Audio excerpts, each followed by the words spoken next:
안녕하세요. 부산 미소담 한의원 턱전점 원장 공신호입니다.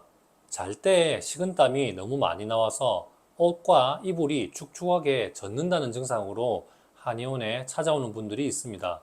병원에 가서 진찰을 받았더니 이건 병이 아니라고 했다면서 말이죠.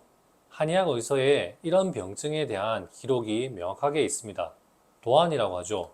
도둑도 땀한 글자를 쓰고 도둑처럼 잘 때 땀이 흐르는데 이것을 병적 상황이라고 설명합니다.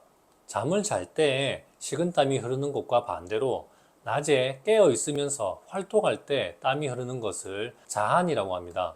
조금만 움직여도 머리에서 땀이 너무 많이 난다거나 음식을 먹을 때 땀이 줄줄 흐르는 것도 병적 상태라고 설명합니다.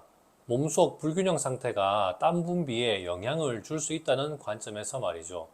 도안에 대하여 설명하면서 크게 두 가지 원인으로 구분하고 이에 따라 다른 치료 방법을 제시합니다. 도안증의 첫 번째 이유는 허약한 것입니다.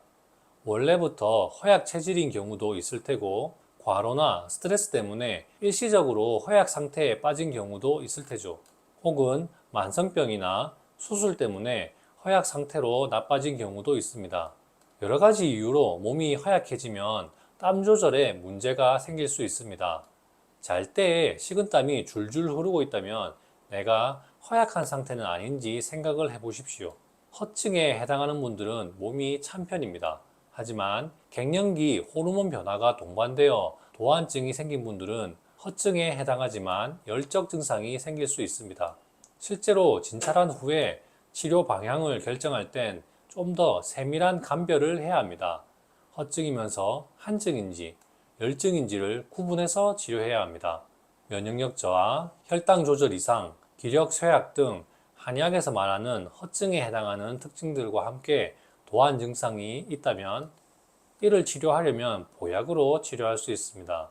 허증 도안을 치료하는 대표적인 한약재가 환기입니다. 기허증을 치료하는 대표 한약재이죠. 환기 외에도 허증을 치료할 수 있는 여러 가지 한약재를 복합 처방해서 치료합니다. 그렇다고 환기를 직접 구해서 먹어보지 마십시오. 갱년기 증후군이나 화병 증상을 동반한 분들이 도안증이 있을 땐 가슴이 답답하고 안면 홍조 같은 열적 징후가 동반될 때가 많습니다. 이런 분들이 환기를 복용하면 오히려 가슴이 더 답답하고 열 증상이 더 악화될 수 있습니다.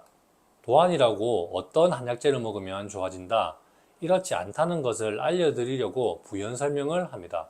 도안의 두 번째 이유는 몸속에 독소가 많이 쌓인 것입니다. 이를 실증이라고 합니다. 허증에 반대되는 의미입니다. 기름진 음식을 많이 먹는 식습관 때문이거나 습한 환경에서 거주하는 생활 환경 때문에 건강이 나빠질 수 있습니다.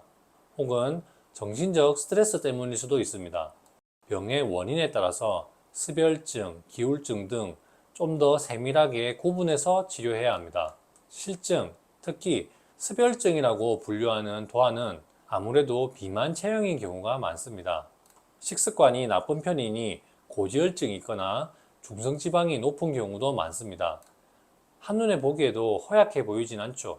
무좀이나 체부백성 같은 곰팡이균 감염 질환을 동반하고 있는 경우도 많습니다.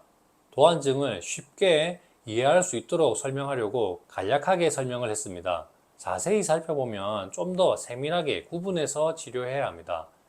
마른 체형이지만 허증이 아니라 실증, 습열증에 해당하는 경우도 있습니다. 과체중이지만 진맥을 했더니 허증에 해당하는 맥과 혀에서 허증에 해당하는 특징들이 보인다면 이는 허증이라고 진단할 수도 있습니다. 건장한 체형의 사람이 과로를 해서 일시적으로 허증 상태에 빠져든 것이죠. 이를 정확히 구분하려면 한의사가 복진, 설진, 맥진을 하면서 판단해야 합니다. 이런 진단은 한의사에게 맡겨주십시오. 잠을 잘 때 식은땀, 이 증상은 불편함에 비해서 병이 아니라는 인식이 많은 것 같습니다. 한의학 의서에 기록된 것처럼 분명히 병이 맞고 말씀드린 두 가지 원인을 구분해서 치료하면 해결할 수 있습니다.